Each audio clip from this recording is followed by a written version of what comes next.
me, Erin, and today I'm going to be doing something a little bit different. I'm actually going to be giving you guys a tutorial.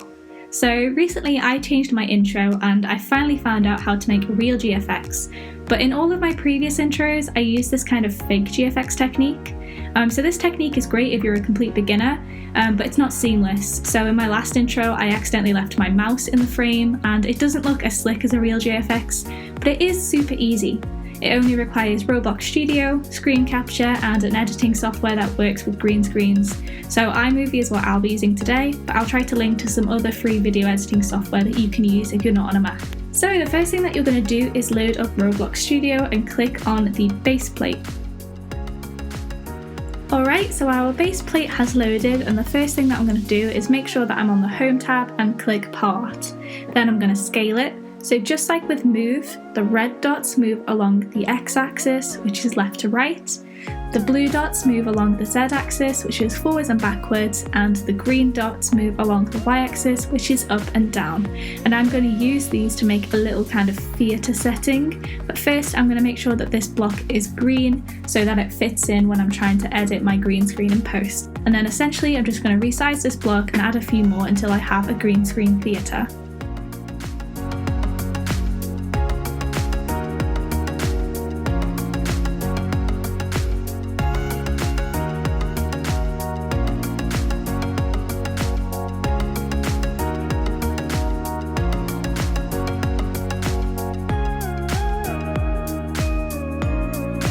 Okay, so I've made my little green room and now what I'm going to do is I'm going to add myself. So normally if you're making a proper GFX you'd use load character light, but today I'm going to go to test and I'm going to click play and this loads us into the game and we can control ourselves.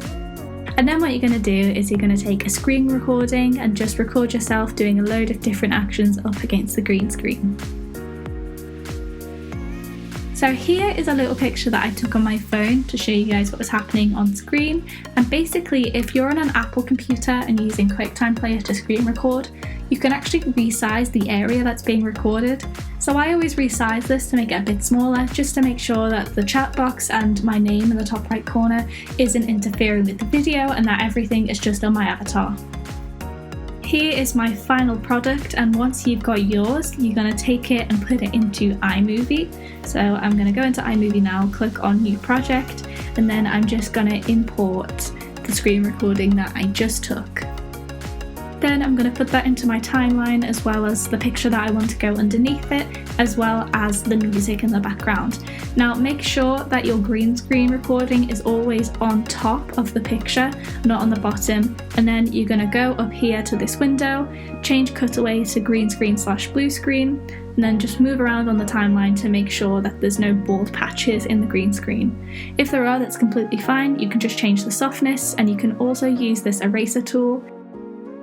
So now I'm just going to take a few reaction shots and random pictures just to put behind my avatar, and then I'll show you guys what that looks like.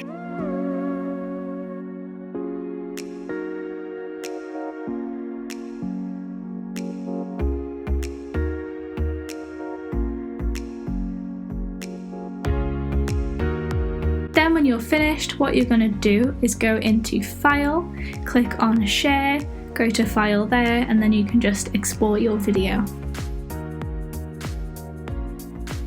So this is my final product, and I've just put random pictures in the background, but obviously if you want to make it look a little bit nicer you could put actual pictures in there, but I just used the ones that I had on hand just to make this tutorial a bit quicker. Here is what it looks like in my old intro. Obviously there are a few technical issues like me leaving my mouse in the shot, but that can be easily avoided with a little bit of practice. And like I said, it doesn't look amazing, but it will do if you have no idea how to use blenders or rigs or anything like that. Anyway, if you want to make a proper GFX, stay tuned for next Sunday's video because I'm going to be showing you how to use Blender, rigs and all of that fun stuff. In the meantime, I'll link some videos in the description box below for tutorials that I watched while I was making my intro. They're really helpful and they did a great job at showing me, so go and show those creators some love and support. Anyway, that's all for now guys and gals. Thank you so much for watching, and also thank you for 68 subscribers, but can we get this to 69? Oh my god, that's so dumb. Sorry guys. Anyway, thank you so much for watching and I'll see you next time. Bye bye.